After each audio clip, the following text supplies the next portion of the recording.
Dalam video ini, saya ingin menjelaskan sedikit mengenai apa itu manajemen bisnis restoran dan mengapa Anda perlu memanfaatkan manajemen restoran untuk usaha restoran, kafe, rumah makan, kedai kopi, atau yang sejenisnya.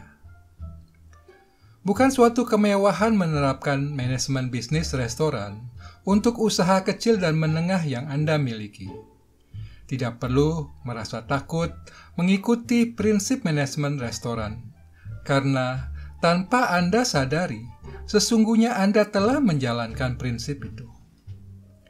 Saya juga akan menjelaskan kerancuan jargon bisnis kuliner yang mungkin membuat Anda bingung atau terjebak dalam jargon seperti itu.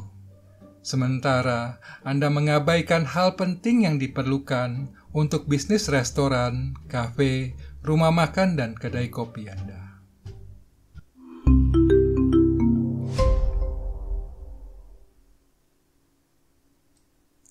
Jumpa lagi bersama saya Hendra Mardoyo di channel Helm Work. Kami membagikan tips dan tutorial strategi mengembangkan bisnis kuliner, serta cara efektif menjalankan usaha restoran dan kafe yang telah terbukti hasilnya.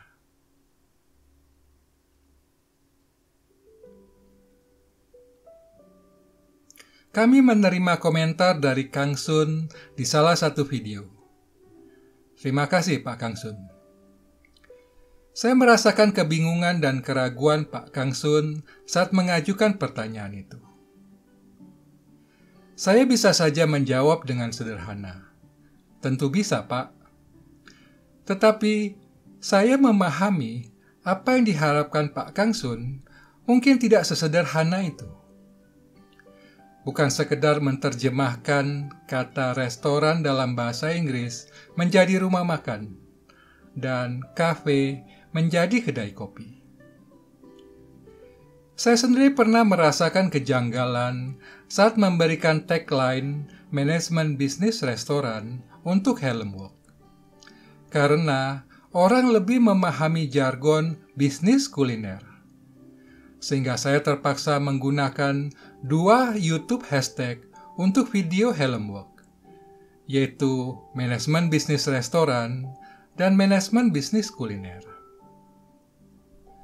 Walau saat melakukan pencarian kata di YouTube, Anda akan menemukan restoran dan rumah makan lebih sepadan untuk menyatakan tempat di mana kita makan atau bersantap. Dan pemilik tempat itu disebut sebagai pengusaha restoran atau pengusaha rumah makan. YouTube tidak menyediakan referensi kata bisnis seperti pebisnis restoran atau pebisnis rumah makan. Tetapi kenapa kata kuliner sekarang jadi lebih populer? Sebenarnya kalau kita berpedoman pada Kamus Besar Bahasa Indonesia, kata kuliner mengacu hal yang berhubungan dengan masak-memasak. Kuliner berasal dari kata Perancis, bukan bahasa Inggris. Untuk memadankan kata itu dalam bahasa Inggris, mereka menggunakan kata culinary. Dan dari kata itu timbul istilah culinary art, menunjuk sekolah yang mengajarkan seni masak. Sekolah culinary art ternama adalah The Culinary Institute of America, sedang merayakan 75 tahun dan sudah membuka kampus regional di Singapura. Pembelajaran di sana menitik beratkan pada keahlian memasak, serta mengembangkan menu untuk restoran dan kafe. Tidak heran, kampus itu menghasilkan banyak chef sukses. Di Indonesia, ada universitas yang membuka jurusan Culinary Business Management, tetapi malah menitik beratkan pembelajaran pada manajemen bisnis, ketimbang keahlian memasak dan menciptakan menu. Bahkan belakangan ini, ada yang menyebutkan diri sebagai sekolah bisnis kuliner. Sejatinya, pembelajaran manajemen bisnis seperti itu merupakan fokus pendidikan di jurusan perhotelan yang menyediakan pembelajaran hingga S2, Master Degree, dan S3, PhD Degree dalam bidang hospitality. Universitas di Indonesia juga sudah ada yang membuka pendidikan S2 seperti itu. Saya bukan seorang S2 atau S3 hospitality yang mau menggugat hal tersebut. Tetapi saya melihat suatu euforia dalam penggunaan kata kuliner hingga berkelanjutan menjadi jargon yang mungkin agak bias atas hakikat pembelajaran manajemen bisnis restoran itu sendiri. Apabila Anda tertarik dan berkenan, silakan ikuti penjelasan mengenai konsep industri makanan di bagian akhir video ini. Anda tidak akan rugi meluangkan waktu menontonnya, karena merupakan bagian mata kuliah berbobot 3 SKS. Banyak orang tidak memahami restoran manajemen, tetapi mereka membeli dan menggunakan software restoran management system. Penjual perangkat lunak itu menjelaskan kepada pemilik restoran, apabila menggunakan software itu, berarti telah menjalankan restoran manajemen. Ini juga jargon dan pandangan keliru mengenai manajemen restoran, yang perlu saya jelaskan dan luruskan dalam video mendatang. Jadi, pastikan Anda sudah menekan tombol subscribe agar tidak ketinggalan pembahasan topik menarik tersebut. Berikutnya saya ingin menjelaskan mengenai restopreneur. Ini tanggung jawab saya sebagai pengguna istilah itu. Sebenarnya kalau Anda ketik kata tersebut di mesin pencari Google, Anda akan menemukan pihak lain sudah menggunakannya. Bukan saya semata. Tetapi pengertiannya berbeda dengan apa yang saya maksud. Sukses bisnis restoran akan terwujud apabila ada sinergi di antara pemilik atau pengusaha restoran dengan pengelola restoran yang menjadi perpanjangan tangan pemilik restoran. Pengelola restoran ini bisa seorang manajer atau supervisor ataupun captain. Sampai di sini, konsep itu merupakan hal yang wajar dan lumrah terjadi. Anda pun sebagai pengusaha restoran kecil, paling tidak sudah memiliki captain atau supervisor. Permasalahan timbul apabila pemilik restoran, Anda hanya menganggap mereka sebagai orang yang menjaga outlet atau kedai, dan Anda mengangkat mereka berdasarkan nilai kepercayaan bahwa mereka tidak akan berbuat curang.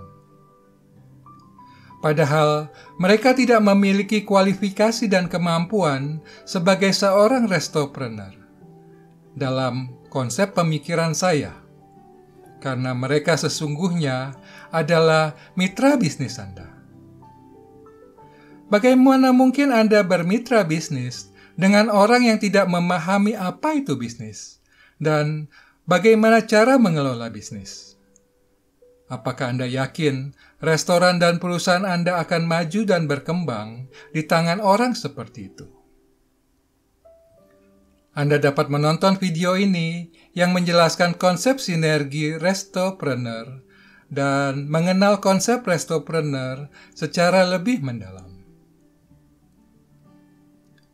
Saya perlu memberi edukasi mengenai konsep restopreneur karena di luar sana populer istilah foodpreneur untuk menyebutkan diri seseorang yang memulai bisnis di bidang kuliner.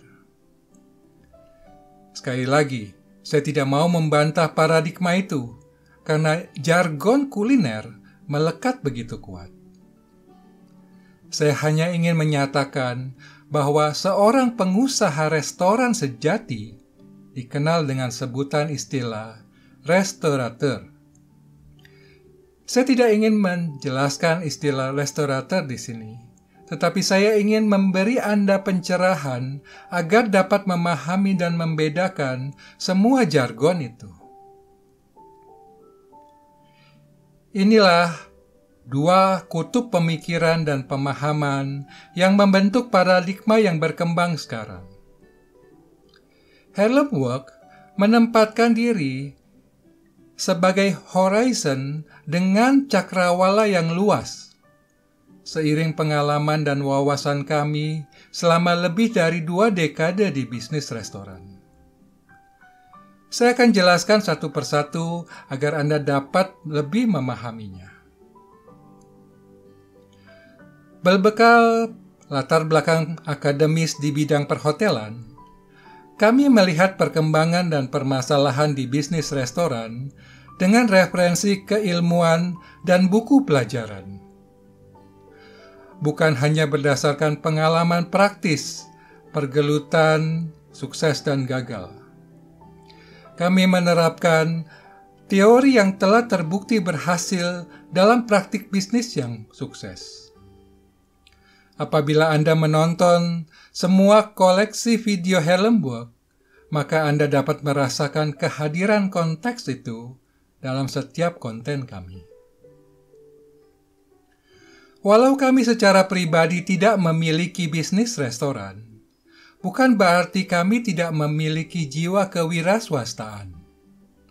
Karena sejatinya, kami adalah seorang intrapreneur, yaitu entrepreneurship yang berkembang di dalam perusahaan dan bersemayam dalam diri seorang manajer profesional yang mengelola perusahaan layaknya menjadi bisnis mereka sendiri, melampaui dedikasi bekerja dan berkarir dalam kehidupannya. Itulah corak kehidupan. Tuhan memberikan bakat dan keistimewaan pada masing-masing orang berbeda. Tidak harus semua orang menjadi pengusaha, karena menjadi pimpinan perusahaan juga memegang kunci kesuksesan bisnis.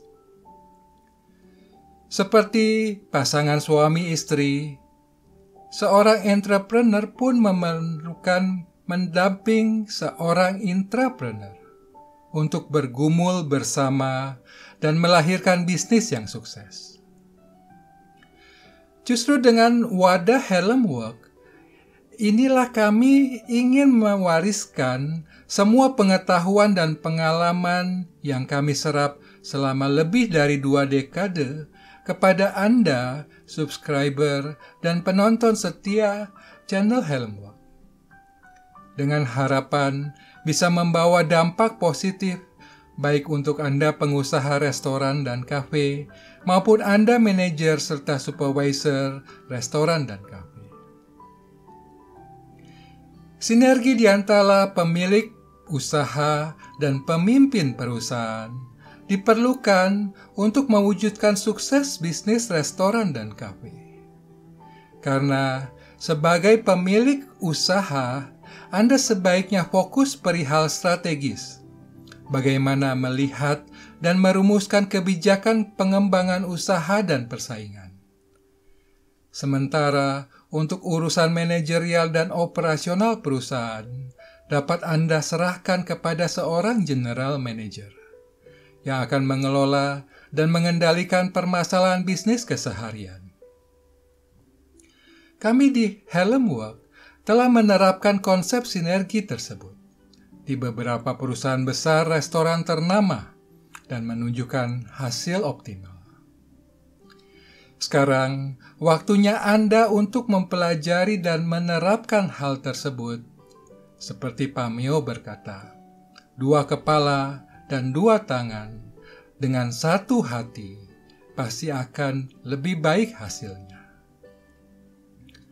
Operasional bisnis restoran terbagi dalam 2 jenis komersialisasi, yaitu restoran di lingkungan hotel dan restoran milik individu, di mana orientasi bisnis keduanya berbeda.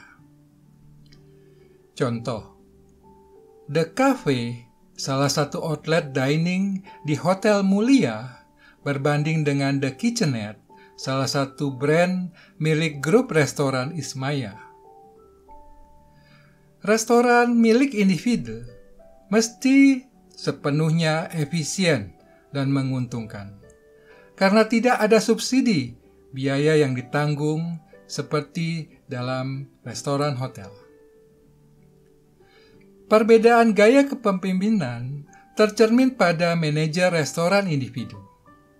Dituntut untuk mampu merencanakan dan mengeksekusi keseluruhan aktivitas, mulai dari aspek operasional, sumber daya manusia, marketing, hingga keuangan.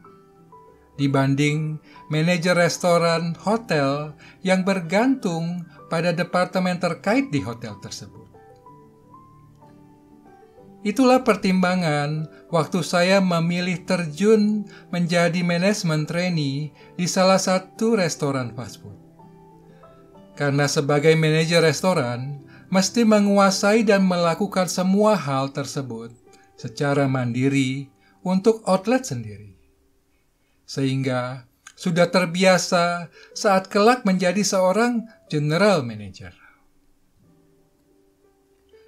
Paradigma yang berkembang sekarang disebabkan perbedaan pendekatan latar belakang pengalaman bisnis, di mana belakangan ini banyak pengusaha restoran berasal dari sektor bisnis lain, seperti berasal dari perusahaan fast moving consumer goods, atau yang biasa disebut perusahaan FMCG di bidang makanan dan minuman, dengan orientasi bisnis dan pola berpikir agak berbeda pula. Anda bisa tonton video mengenai perusahaan FMCG yang menguasai bisnis restoran. Hal lain yang belakangan ini terjadi adalah kerancuan istilah bisnis kuliner, berkaitan dengan penjualan makanan beku dan penjualan makanan secara online. Saya tidak mengkritik penyebutan bisnis kuliner mereka, tetapi mencampur adukan materi manajemen bisnis restoran ke dalam konsep bisnis kuliner merupakan hal yang bias dan tidak sejalan dengan konsep yang sudah saya jelaskan di awal. Itulah perbedaan orientasi bisnis restoran dengan bisnis makanan. Harap Anda pahami agar tidak menimbulkan kerancuan. Apabila Anda ingin memahami arah perbedaan konsep tersebut, silakan tonton bagian akhir video ini. Saya akan menjelaskan konvergensi di antara bisnis makanan minuman dengan bisnis restoran. Sekarang saya ingin menjelaskan hal yang teramat penting untuk Anda, berkaitan dengan manajemen bisnis restoran. Dan mengapa Anda memerlukan manajemen bisnis restoran, walau Anda hanya memiliki usaha kecil seperti rumah makan atau kedai kopi, dalam kasus pertanyaan Pak Kang Sun di awal video. Sesungguhnya, Pak Kang Sun sudah menjalankan prinsip manajemen bisnis restoran, tanpa menyadari hal itu adalah manajemen restoran. Seperti ikan terlahir bisa berenang tanpa mesti belajar berenang, tanpa perlu menyatakan teori, tapi telah mempraktikkan prinsip bisnis berenang yang dipelajari orang di sekolah menengah olahraga. Apa sih manajemen bisnis restoran? Keseharian dalam menjalankan usaha restoran dan kafe, Anda pasti mengatur koordinasi kegiatan operasional, produksi dan pelayanan di outlet atau kedai Anda. Merencanakan penyelenggaraan promosi pemasaran untuk menarik perhatian kedatangan tamu serta meningkatkan penjualan. Merekrut, melatih, serta memotivasi karyawan agar mampu bekerja optimal. Menganalisa tren penjualan dan menyusun perkiraan pembelian bahan baku. mengendalikan keuangan masuk dan keluar agar semua tagihan bisa terbayar. Semua kegiatan yang berhubungan dengan kelangsungan bisnis Anda. Anda melakukan semua hal itu agar sumber daya bisnis yang Anda miliki dapat bermanfaat secara efisien dan optimal untuk mencapai sasaran bisnis serta keuntungan yang Anda harapkan. Jadi, Anda sudah melakukannya tanpa perlu menyebutkan konsep dan istilah yang rumit.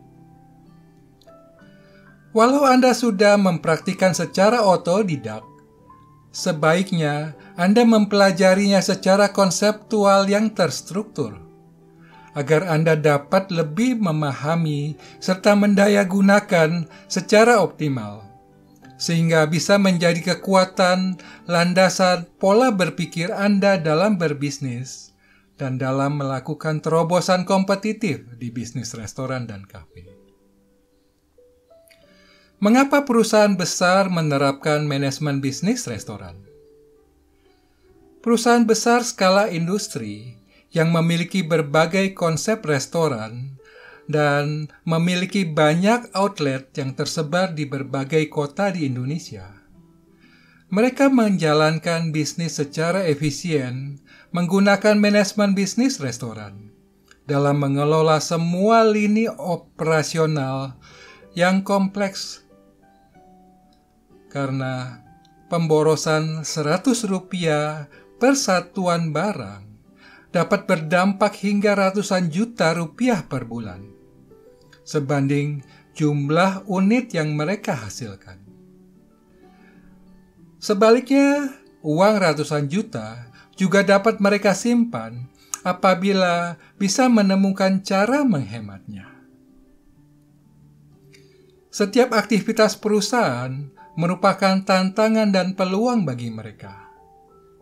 Semua individu dalam organisasi diarahkan untuk bekerja bersama menuju pencapaian suatu tujuan besar yang sudah dicanangkan. Semua berjalan simultan dan sinergis demi mewujudkan angka target yang disepakati. Kekuatan mereka menjadi keunggulan bersaing. Mereka agresif, menguasai, dan mendikte pasar, serta menggilas restoran kecil yang tidak cerdas mengurus dan mengembangkan usaha tradisionalnya. Mengapa perusahaan kecil dan menengah juga perlu manajemen bisnis restoran?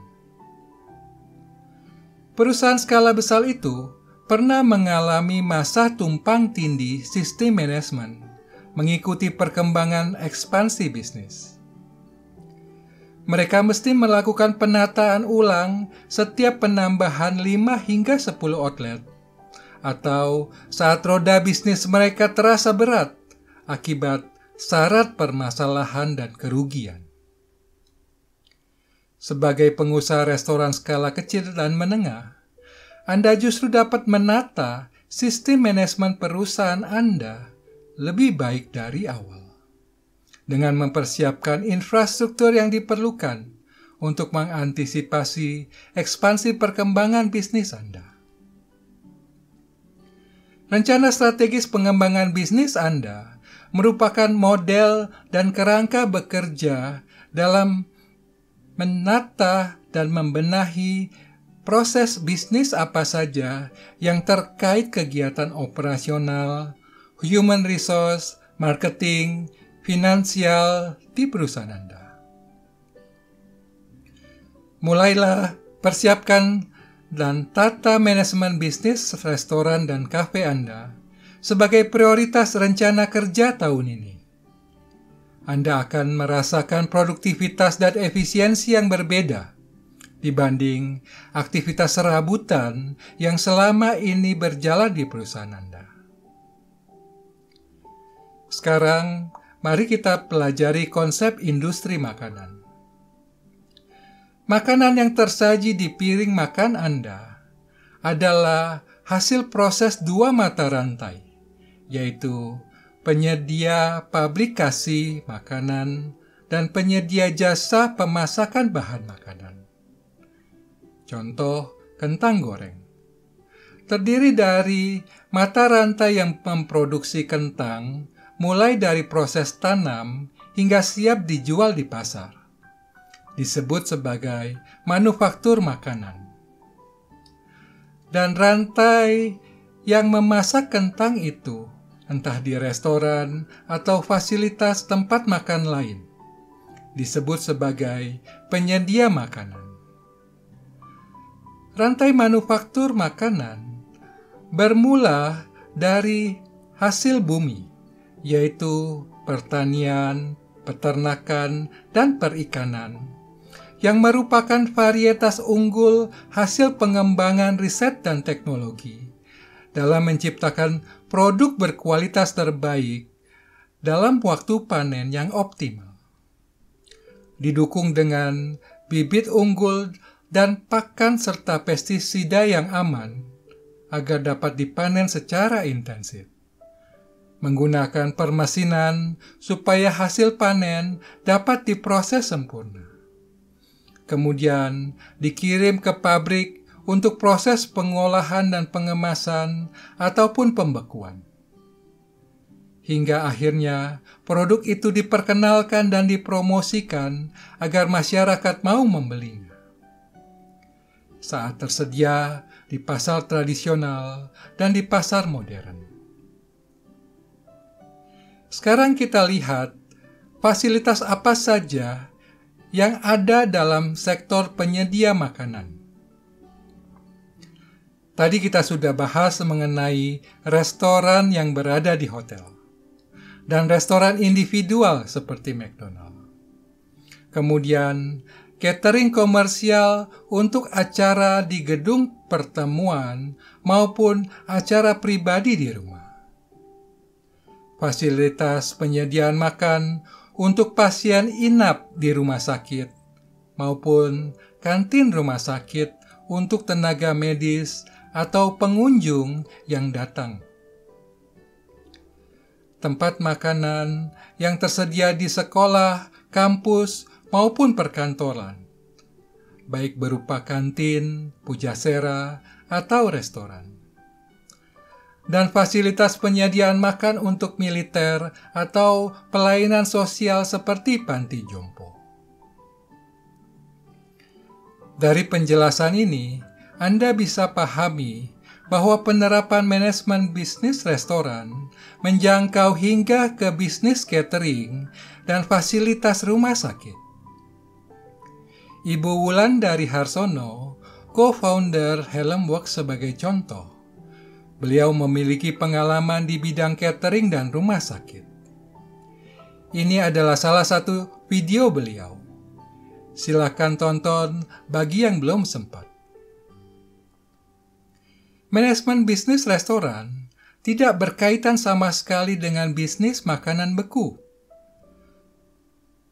Bisnis frozen food merupakan bagian manufaktur makanan, karena pemasaran dan penjualan produk tersebut adalah di pasar, baik pasar tradisional, pasar modern, ataupun pasar online. Sedangkan konsep food service adalah penjualan atau penyajian makanan matang yang sudah melalui proses pemasakan, yang dijual di outlet restoran, kantin, pujasera, ataupun catering. Saya ingin menuntaskan video ini dengan menjelaskan bahwa bisnis makanan beku yang termasuk dalam manajemen bisnis restoran hanya sebatas produk yang memang tersedia dalam buku menu restoran itu, bukan pengembangan produk baru khusus untuk bisnis frozen food. Sejak berlaku pembatasan operasional restoran pada masa pandemi COVID-19, memukul bisnis restoran di mana penjualan pendapatan menurun drastis. Sehingga pengusaha restoran dan kafe mengalihkan penjualan makanan minuman melalui penjualan makanan beku di pasar online, serta penjualan makanan minuman melalui jasa pesan melalui seluler. Penjualan makanan beku maupun pengantaran pesanan seluler dilakukan untuk mencapai 3 tujuan bisnis, yaitu untuk mengembalikan pendapatan penjualan yang hilang, memberikan kesempatan pelanggan tetap dapat menikmati makanan minuman favorit, dan untuk mempertahankan loyalitas terhadap merek restoran dan kafe, tetap melekat di hati pelanggan walau mereka tidak berkunjung ke outlet. Dengan semua penjelasan ini, apakah masih ada keraguan atau kerancuan mengenai bisnis restoran? Silakan tulis di kolom komen di bawah. Apabila Anda merasa video ini bermanfaat, bagikan kepada teman agar mereka juga memahami hal ini. Kami juga memiliki video menarik lainnya seperti yang ini. Silakan tonton koleksi video Helm Work untuk menambah wawasan dan membangkitkan inspirasi Anda dalam mengelola bisnis restoran dan kafe.